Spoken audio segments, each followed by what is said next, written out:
17 માંદગી, ખલુ NKNA વગેરે મંત્રો મહાદેવભાઈ નાનપણથી શીખેલા, પણ શરીર તરફ જોવાનીએ એમને ફુરસદ મળે તો ને? નાનપણમાં રમતગમત સારુંએ સમય કાઢેલો નહીં, મોટેપણમાં યોગાસન કરેલા નહીં, માત્ર ચાલવાનો અભ્યાસ ખરો. કોલેજકાળ દરમિયાન મુંબઈના ઘણા રસ્તાઓ માપી કાઢેલા. ગાંધીજી સાથે જોડાયા પછી આશ્રમથી નવજીવન કાર્યાલય, જે તે વખતે ખજૂરીની પોળમાં હતું, ત્યાં સુધી ઘણી વાર ચાલતા જ જવાનું થતું. 1936મી 38 સુધી મગનવાડીથી સેવાગ્રામ સુધી જવા આવવાના 11 માઇલ, કોઈક દિવસ 2 ટપ્પા, એટલે કે 22 માઇલ. સૈન્ય ભરતીના જમાનામાં ગાંધીજીએ 28 માઇલનું લક્ષ્યાંક આપેલું, જે મહાદેવે બીજા જ દિવસથી દૈનિક ક્રમમાં સમાવી દીધું હતું તે આપણે જોઈ ગયા. પણ મૂળ કાઠું મજબૂત, અને તે અનાયાસે જ સ્વસ્થ રહેતું. 25 વર્ષની ગાંધીજી સાથેની ચાકરી માં 2 વાર માંદગીને લીધે લાંબી રજાઓ લેવી પડેલી. બાકી શનિ રવિ, દશેરા દિવાળી, જન્મતિથિ પુણ્યતિથિ, બંધ હડતાળ એમણે કદી જાણ્યું નહોતું. ત્રીજી વારની માંદગીમાં કાયમની રજા લઈ લીધી. પહેલી માંદગી ગાંધીજી સાથે જોડાયા ત્યાર પછી લગભગ 2 વર્ષે એટલે કે સપ્ટેમ્બર 1919માં આવી. પહેલાં તો એમ ધાર્યું કે થાકનો તાવ હશે, પણ દિવસોના દિવસો સુધી ઉતર્યો નહીં એટલે સમજાયું કે મુદતીયો તાવ ટાઇફોઇડ છે. ગાંધીજી તો રોગમાત્ર માણસની પોતાની ભૂલને લીધે થાય છે, તેમાં એ ખાસ કરીને જીભના ચટાકાને લીધે થાય છે એમ માનનારા. એકવાર શ્રી શ્રીનિવાસ શાસ્ત્રીયાર જેવા નેતાને લખી દીધેલું, તમારે એવા કડક ડાક્ટરની જરૂર છે જે નિર્દય થઈને તમારી પાસે સંપૂર્ણ ઉપવાસ કરાવે અને પાણીના ઉપચાર કરે. પણ અત્યારના ભારે અખતરાખોર ધંધાદારીઓ પાસેથી તો પરવાનદાર ખૂન સિવાય બીજાની આશા રાખી શકાય એમ નથી. જ્યારે તમારી માંદગીનું હું સાંભળું છું ત્યારે કોઈને કોઈ ડાક્ટરને ગોળીએ મારવાનું મને મન થઈ આવે છે. પણ મારી અહિંસા આડી આવે છે. તમારે માટે અને હિન્દુસ્તાનને માટે એ સુખની વસ્તુ છે કે કોઈ દિવસ પાર્લામેન્ટમાં બેસવાની મારી મહત્વાકાંક્ષા છે જ નહીં. નહીં તો હું તો એવો કાયદો દાખલ કરું કે જે માણસો વારંવાર માંદા પડતા હોય તેઓ પાર્લામેન્ટના મેમ્બર થવાને લાયક ગણાય નહીં. 1. મહાદેવભાઈ આવા કડક ડાક્ટરના હાથમાં પડ્યા હતા. મહાદેવની માંદગીના આ લાંબા ગાળા દરમિયાન ગાંધીજીને આશ્રમ બહાર જ રહેવાનું થયું હતું. એ એક રીતે જોઈએ તો મહાદેવભાઈને માટે સારું જ હતું, એમ માનવાને મન થાય. કારણ કડક ડાક્ટરની આકરી નજરમાંથી ખસી ગયા હશે, પણ આ ડાક્ટર એવા હતા કે એમની ગેરહાજરીમાં પણ આશ્રમમાં ઉપચારના નિયમો તો એ ડાક્ટરના આદેશ મુજબ જ ચાલતા. અને પાછા ડાક્ટર વગ્નથી કઠોર હતા તો સાથે કુસુમથી પણ મૃદુએ ક્યાં નહોતા. તેથી કોઈકને લખતા કે પોતાના મનસ્વીપણાથી મહાદેવ માંદા પડ્યા છે, તો બીજી બાજુ રોજેરોજ કાગળો લખીને જ્યાં હોય ત્યાંથી એમની ખબર મેળવતા રહેતા અને એ વિશે પૂછપરછ કરતા. કોક વાર કાંઈ સમાચાર ન આવે તો તારની વાટ જોતા. એમને વાંચવાની તકલીફ ન પડે એટલે કેટલીક વાર મહાદેવને બદલે એમની સેવામાં રત એવા કોઈ પરિચારકને લખતા. એક વાર નરહરિભાઈને લખ્યું, પંજાબનું કામ ન હોય તો અહીં એક ક્ષણ પણ અત્યારે ન રહું, પણ ત્યાં આવીને મહાદેવને ભેટું. બીજી વાર એસ્થર ફેરિંગને લખ્યું, એને ગજા ઉપરાંતનો બોજો ઉઠાવવો પડે છે. એક વાર એ બાઈ સાથેની વાતચીતમાં મહાદેવભાઈએ કહ્યું, હું આમ માંદો પડું છું ત્યારે આશ્રમમાં રહેવાનો મને અધિકાર નથી. બાઈએ આ વાત ગાંધીજીને જણાવી, તેનો નિર્દેશ કરી ગાંધીજીએ લખ્યું, પોતાની તબિયતની એ નકામી ચિંતા કરે છે. એના શરીર માટે નહીં, પણ એના આત્માને માટે સૌ એને ચાહે છે. એના મંદવાડમાં એની ચાકરી કરવી એ મિત્રોને માટે લહાવો છે. 2 નરહરિભાઈ તરફથી મહાદેવભાઈની તબિયતના સમાચાર આપતા પત્ર રોજેરોજ મળતા. તેમને લખ્યું, તમારા કાગળો નિયમસર આવે છે. એ મને ખૂબ શાંતિ આપે છે. મારો કાગળ તમારી ઈચ્છા થાય ત્યારે જ મહાદેવને વંચાવજો. ફાડી નાખવો હોય તો ફાડી નાખજો. 3. કોઈ વાર મહાદેવભાઈ માંદગી દરમિયાન ગાંધીજીના કાગળ વિના આકડા અધીરા થઈ જતા. એમણે એકવાર ગાંધીજીને નામે એવો તાર કર્યો કે જેવો કોઈ આશક જ પોતાની માશુકને કરી શકે. I am well on the mend but why art thou so unkind? Oh, for a love letter from you. 4. મારું સુધારા પર છે, પણ તું શાને આટલો દયાહીન? એકાદ પ્રેમપત્ર તો લખ. મહાદેવભાઈની આ બીમારી ખૂબ લાંબી ચાલી. 6 અઠવાડિયા સુધી તો તાવ જ ન ઉતર્યો. પછી શરીર વળતા મહિનાઓ વીત્યા. હવાફેર માટે તેઓ માથેરાન અને સિંહગઢ પણ ગયા. હવાફેર ખાતર પણ ગાંધીજીથી વિખૂટા. રહેવું પડતું તે મહાદેવભાઈને અસહ્ય લાગતું. ગાંધીજી તેમને પત્ર લખી સમજાવતા કે છૂટા રહેવાથી તેમનામાં શહુર આવશે. મહાદેવભાઈ ગાંધીજીનો આશ્રય શોધતા. ગાંધીજીએ લખ્યું, મેં તમને કબીરવડ માની લીધા. તમારે આફૂસની કલમ થવું હોય તો ભલે થાવ, પણ તમારે તો સદાય કલમ જ રહેવાની ઈચ્છા લાગે છે. પોલાકને હું કહેતો હતો કે તેને 2 સ્ત્રીઓ છે, એક મિસિસ પોલાક અને બીજી હું, કેમ કે તેનું અંતર બેની પાસે જ ઠાલવે, બેની ઉપર જ રિસાય. તમને પણ પોલાકના જેવી જ હવે ટેવ પડી લાગે છે. પણ દુર્ગા શું કહેશે? 5-11 સપ્ટેમ્બર 1919થી 29થી 4-20 સુધી મહાદેવભાઈએ ડાયરી નથી લખી. એનાથી અનુમાન થાય છે કે માંદગી અને ત્યારબાદ શરીર વળતાં તથા સંપૂર્ણ સ્વાસ્થ્ય મેળવતાં કુલ 7 માસ થઈ ગયા હશે. માંદગી દરમિયાન દુર્ગાબહેન તો અહોનિશ ખડે પગે એમની પડખે જ હતા.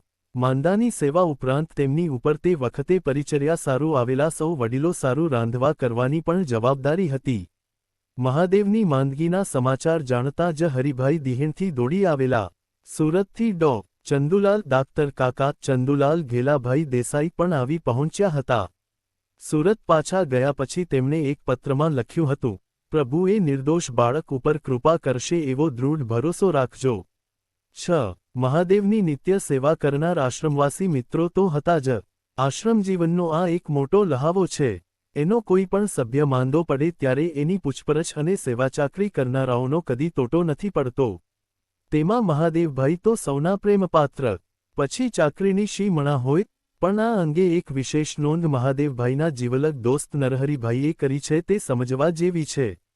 તેઓ કહે છે, સામાન્ય રીતે એવું મનાય છે કે સારવાર કરનારની દર્દી ઉપર બહુ મમતા બંધાઈ જાય છે, પણ દર્દી તો ઘરના બધા માણસો ઉપર અને સારવાર કરનાર ઉપર જહાંગીરી જ ચલાવે છે. પણ મહાદેવ એ નિયમમાં અપવાદ હતા. દર્દી તરીકે પણ તેઓ કેટલા મીઠા અને આનંદી રહી શકતા એનો અનુભવ 1920માં તેઓ 6 અઠવાડિયાની ટાઇફોઇડની બીમારીમાં રહ્યા તે વખતે મને થયેલો. પોતાને ગમે તેટલું કષ્ટ થતું હોય પણ એ કષ્ટમાં એ પોતાનો વિનોદ તેઓ ખોઈ બેસતા નહીં. અને આસપાસના બધાને તેઓ હસાવતા જ રહેતા. 7 એમની વિનોદવૃત્તિનો પુરાવો આપતો એક કિસ્સો શ્રી ચંદુલાલ દલાલે આપ્યો છે તે આખો જ નીચે આપીએ છીએ. ટાઇફોઇડ શરૂ થયા પછી 25 દિવસ બાદ પણ વિનોદના ફુવારા ઉડાડતા પત્રો લખતા. એક વખત ગાંધીજીને લખ્યું, પથારીમાં પડ્યો કંટાળું તો ખરો જ, એટલે આજે તો થઈ ગઈ છે ઈચ્છા ખૂબ હસવાની, અને જે મારામાં કાંઈ દૈવત હોય તો હસાવવાની. પછી એમના ઉપરના કામના બોજાનો ઉલ્લેખ કરતાં લખ્યું, તમને હસવાનો વખત પણ ક્યાંથી હશે? પણ આજે તો માંદાની ખાતર અડધો કલાક કહાડો. આપણે જરાક હસીએ. એકલ અવતરણ ચિહ્ન. આ પત્રમાં એ પ્રેમલીલા, તર્કલીલા અને કુતર્કલીલા એમ 3 પ્રકારની લીલાઓ વિશે લખતા ચગ્યા. આમાં બીજી 2 લીલાઓ છોડી કેવળ પ્રેમલીલાઓ વિશે જે લખ્યું તે અહીં ઉતાર્યું છે. આ તાવની સાથે મારે કંઈક અજબ પ્રેમગ્રંથિ બંધાઈ છે, અને આ 25 દિવસની પ્રેમલીલાનું વર્ણન તમારી આગળ મારે આજે કરવું છે. સહેજે સવાલ થશે કે આ પ્રેમલીલામાં પ્રિયા કોણ? હવે હું તો પડ્યો અનાવલા બાદશાહ. તે અનાવલો કાણી સહેજે કોઈની બૈરી થાય ખરો કે? માટે પ્રિયા તો તાવબાઈ, હું જરા ઇશ્કી રહ્યો એટલે એનું મધુરું નામ તાપીબાઈ રાખ્યું છે. તમને થશે કે દુર્ગાની સંમતિ લીધી કે નહીં? સવાલ અનુચિત છે, કારણ અનાવલા બાદશાહ એકની પર બીજી કરતા કે દહાડે આગલીની સંમતિ લે છે? અને હું તો મરવાનો ત્યાં સુધી કંઈ અનાવલાપણાની દ્વારકાની છાપ મારી ઉપરથી ફીટવાની છે શું જે? પણ આ તો પ્રેમલીલાનો ઉપોદ્ઘાત થયો. તમને લીલા સાંભળવાની જરા ઉત્કંઠા તો થઈ હશે. હવે કહું, જુઓને તાપીબાઈ તો પહેલાં થોડા દહાડા આવ્યા અને કાનમાં મધુરું ગાવા લાગ્યા કે મુજને તુજ શું જૂની પ્રીતડી. બંદા ફસાયા. અમારી પ્રીતિ તો પછી વધતી ચાલી. 10 દહાડા થયા. તાપીબાઈને ઘર ગમ્યું અને વધારે નખરા કરવા લાગ્યા. બંદા વધારે ફસાતા ગયા. 15 દિવસ થયા, 20 થવા આવ્યા. એટલે અમે તો પરમ અભેદ સાધ્યો. અને તાપીબાઈ હું તાપીબાઈ એનું ભાને નહીં રહ્યું. અમે તો આવું સાધ્યું, પણ કોણ જાણે શું થયું તે. પેલું કહ્યું છે ને કે the course of true love never did run smooth, તેમ 23મે દિવસે કોઈ દુશ્મન અમારી વચ્ચે આવ્યો. તાપીબાઈના તો સવારે દર્શન નહીં મળે, પણ રજા લીધા વિના ગયેલા એટલે બપોરે આવ્યા ને કહે કે હું તો રજા લેવાનું ભૂલી ગઈ એટલે પાછી આવી. કોણ જાણે કેમ મને તેની તરફ અપ્રીતિ થઈ.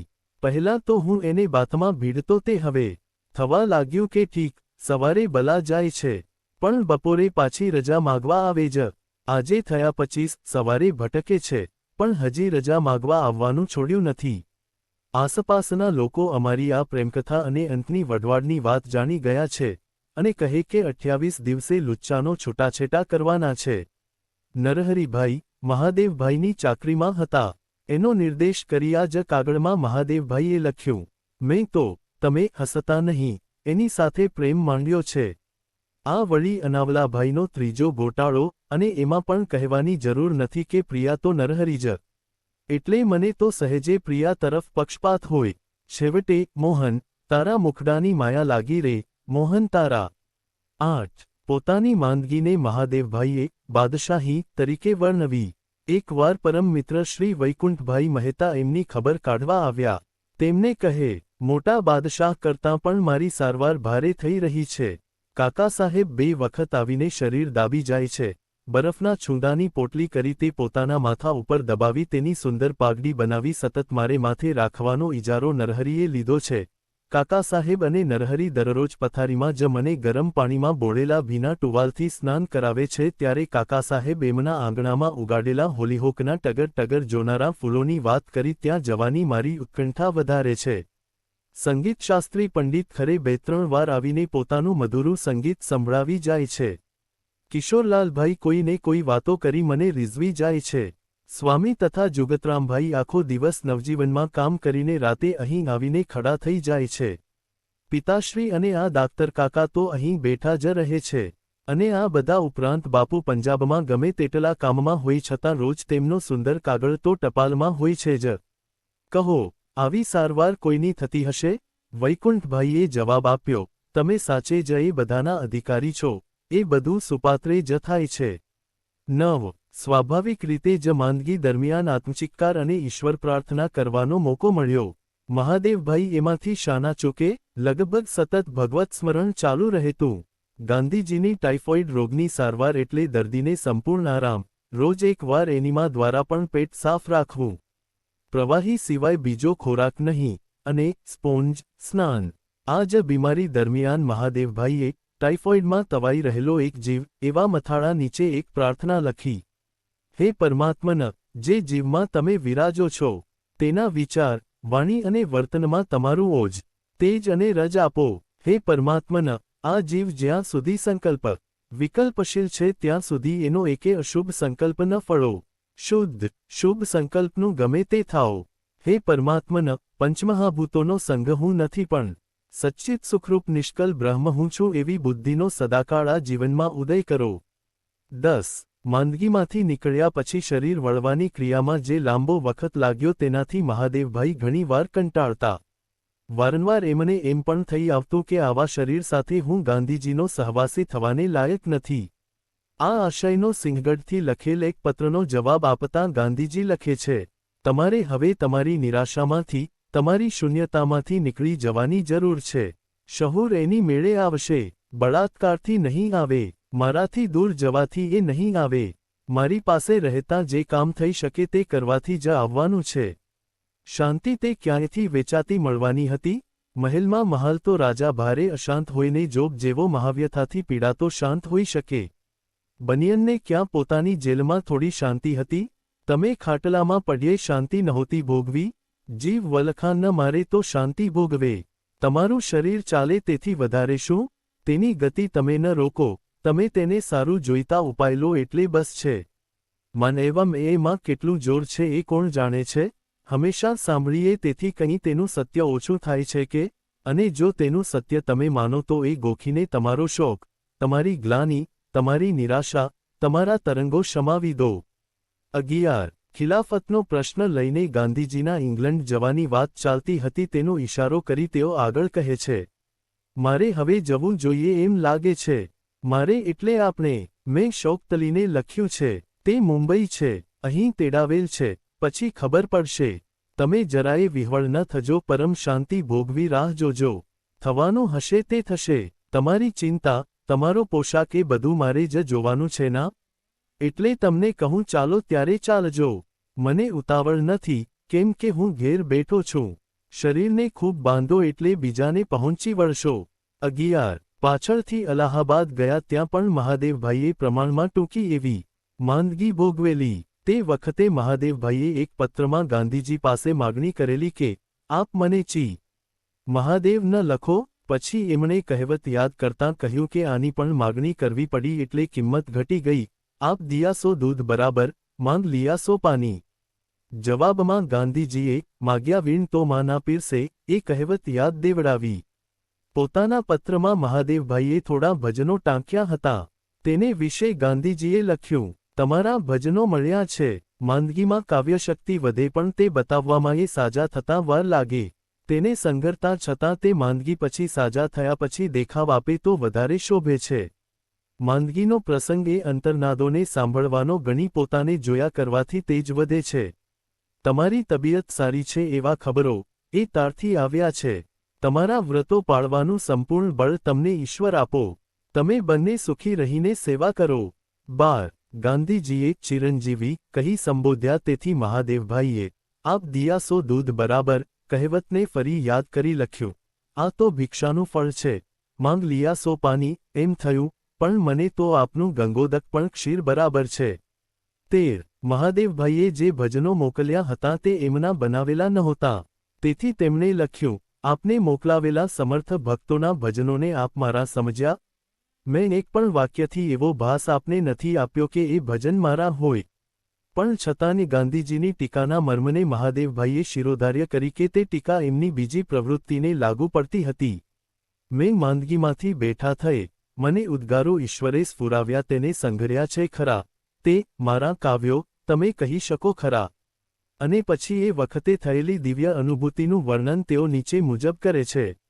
કાવ્ય બનાવવાપણું જ્યાં નથી, જ્યાં કડી કડીના ભણકારા પડે છે ત્યાં એ ટીકા લાગુ ન પડે. ભણકારા વાગે ત્યાં તે ટીપી લેવામાં અમૂજન થાય.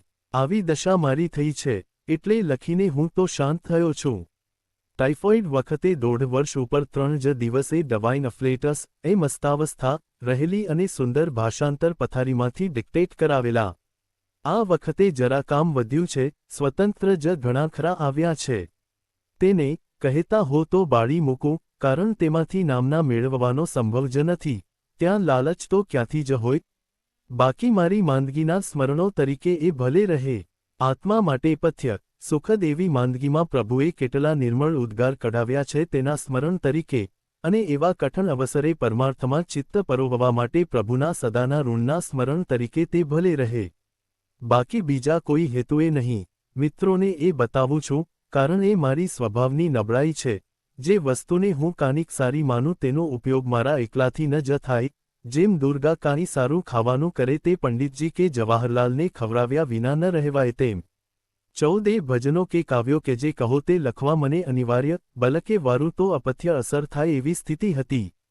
આ મારું સાયકોલોજીકલ એનાલિસિસ 15 છે. એ પંડિતજીને ગળે નથી ઉતર્યું. એમણે એક દિવસ મારું કાવ્ય વાંચ્યું, તે માટે આનંદ જાહેર કર્યો, પણ બીજે દિવસેથી એમણે મારા ઉપર જાપતો મૂક્યો અને કહ્યું કે તને કાંઈ પણ લખવાની મનાઈ છે.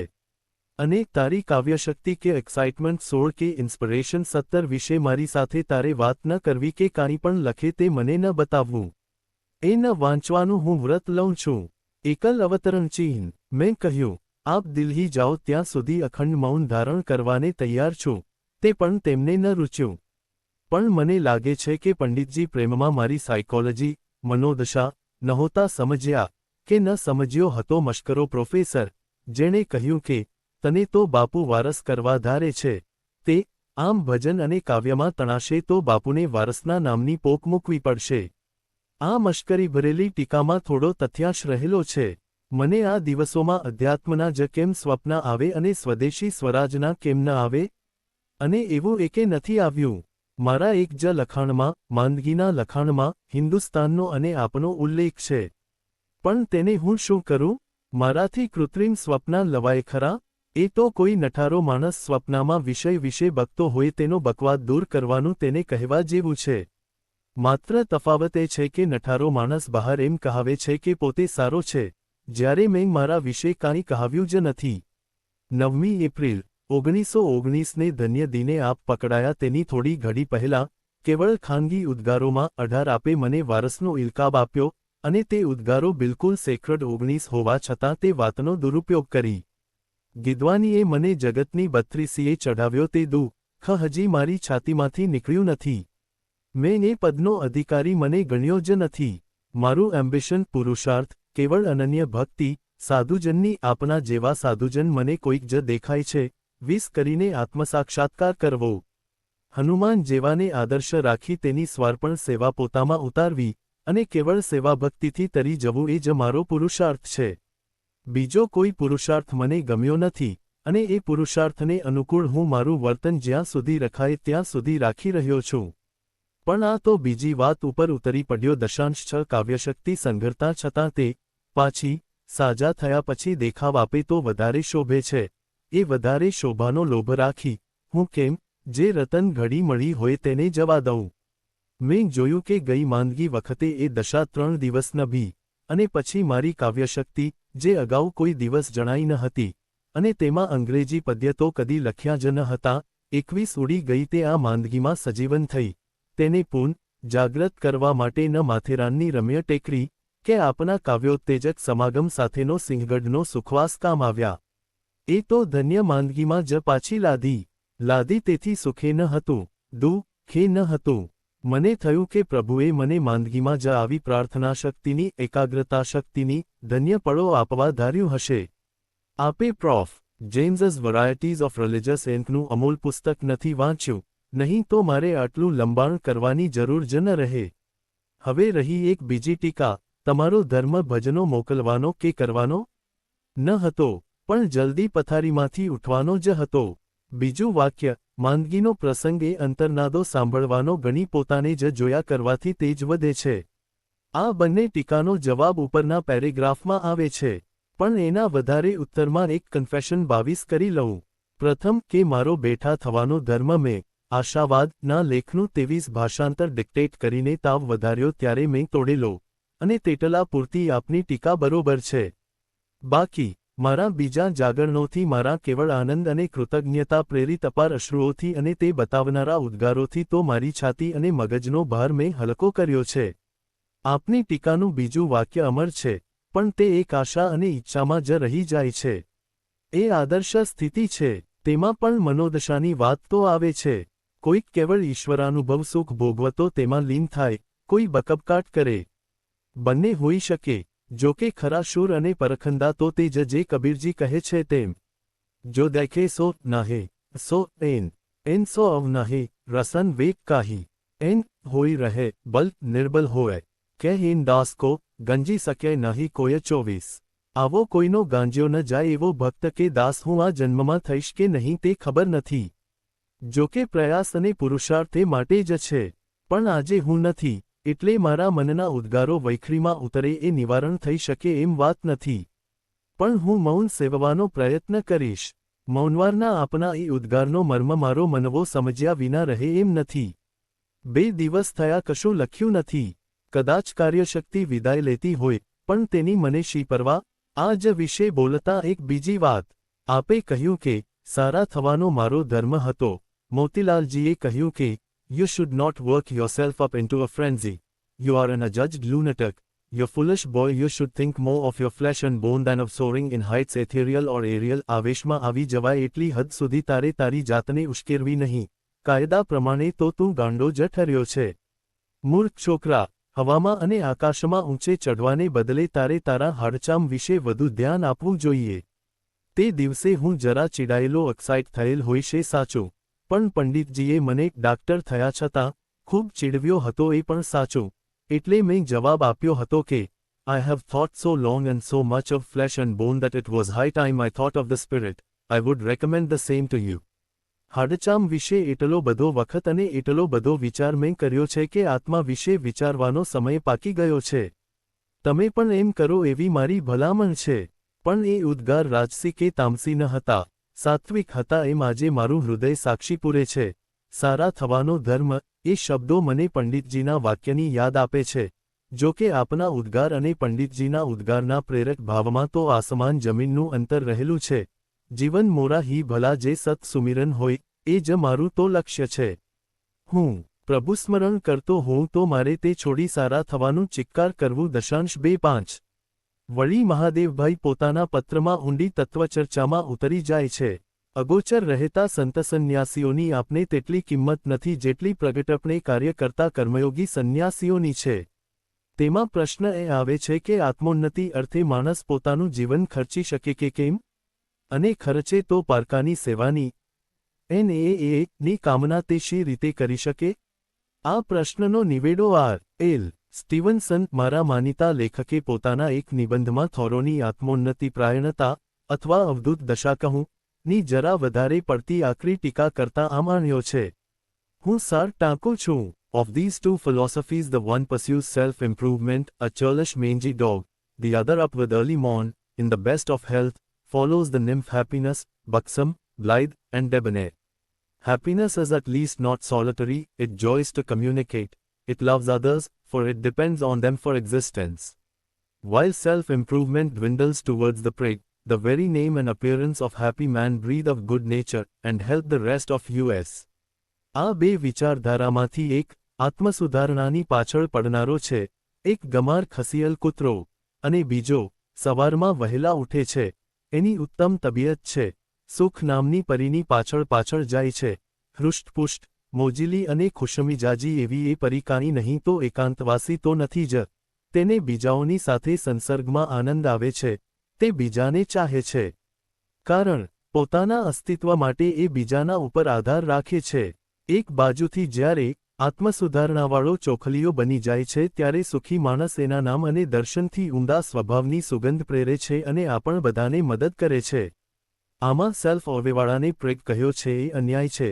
એને ની કામના કદી ન રહે, પણ કોઈ ભારે સત્પુરુષના ચરણ સેવી તરી જવાનો લોભ રહે છે. તેમાં મારા આત્માની વિનમ્રતા જ છે. પ્રિગિનસ ચિબાવલાપણું ક્યાંય નથી. જગતનું કલ્યાણ કરવાનો લોભ ન રાખું, કારણ શક્તિ તેટલી ન મળે, અને જગતનું કલ્યાણ કરીશે વૃત્તિ પણ મારી મનોદશામાં નથી આવી શકતી. માટે કિસકા કરોગે કલ્યાણ, દેહ કા યા આત્મા કા, એ ભજન યાદ આવે છે. સેલ્ફ ઓવેની જ આત્મોન્નતિની જ ઉપાસના ભક્ત કવિઓએ કરી છે. તેમણે બીજાના કલ્યાણનો અભરખો રાખ્યો જ નથી.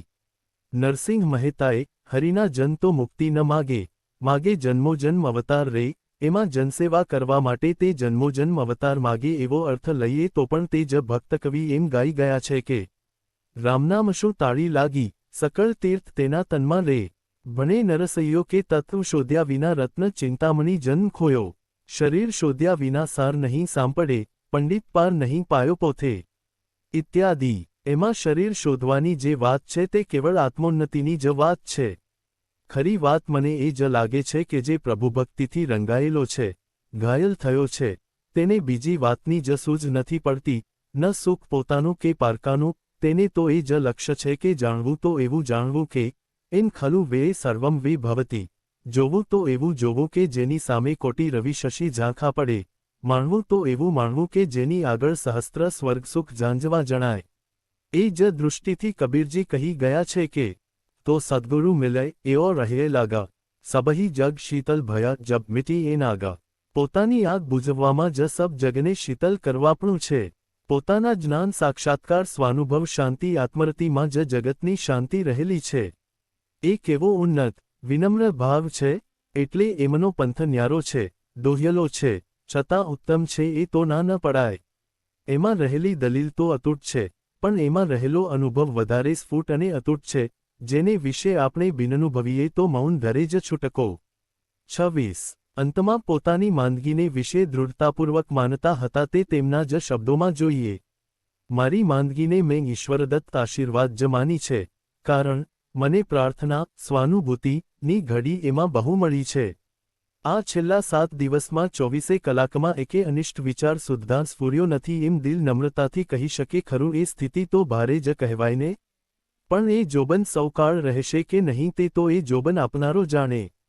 એ માંદગીમાં મારી આત્મનિરીક્ષણની શક્તિ જેટલી ખુલી છે, મારી વિવેચન શક્તિ ક્રિટિકલ ફેકલ્ટી જેટલી ખીલી છે, મને જે ઉત્તમ નિશ્ચયો બાંધવાની, આત્મોન્નતિના ઉપાય શોધવાની, યોજવાની જે તક મળી છે તે ક્યારેય નથી મળી. એટલે મને આ માંદગી માટે શૌચ તો થતો જ નથી, શૌચ પારકાની સેવા લેવી પડી એટલો.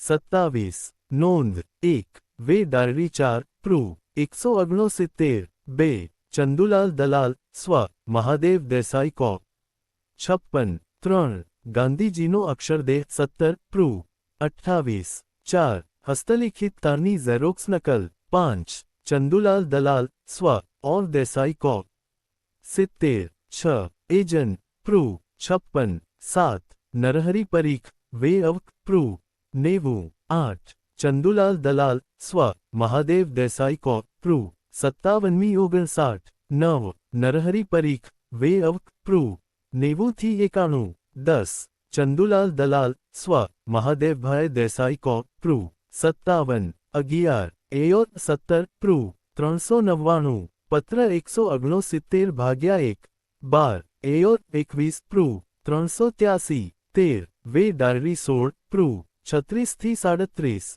14 અસલમાં પણ આ શબ્દો આવા કૌંસમાં છે. 15 માનસિક પૃથક્કરણ 16 ઉત્તેજના 17 પ્રેરણા 18 અસલમાં પણ આ શબ્દો આવા કૌંસમાં છે. 19 પવિત્ર 20 અસલમાં પણ આ શબ્દો આવા કૌંસમાં છે. 21 અસલમાં પણ આ શબ્દો આવા કૌંસમાં છે. 22 કબૂલાત 23 નવજીવન અંકતા 23 થી 10 21 24 જોડણી માટે કબીરની સાખીઓ જોતા એમ માલુમ પડે છે કે આ લીટીના પાછલા ભાગના શબ્દો છે, પણ ન વકરે કોઈ. 25 વે ડાયરી 16 પ્રૂ 23મી 27 26 એજન પ્રૂ 28મી 30 27 એજન પ્રૂ 31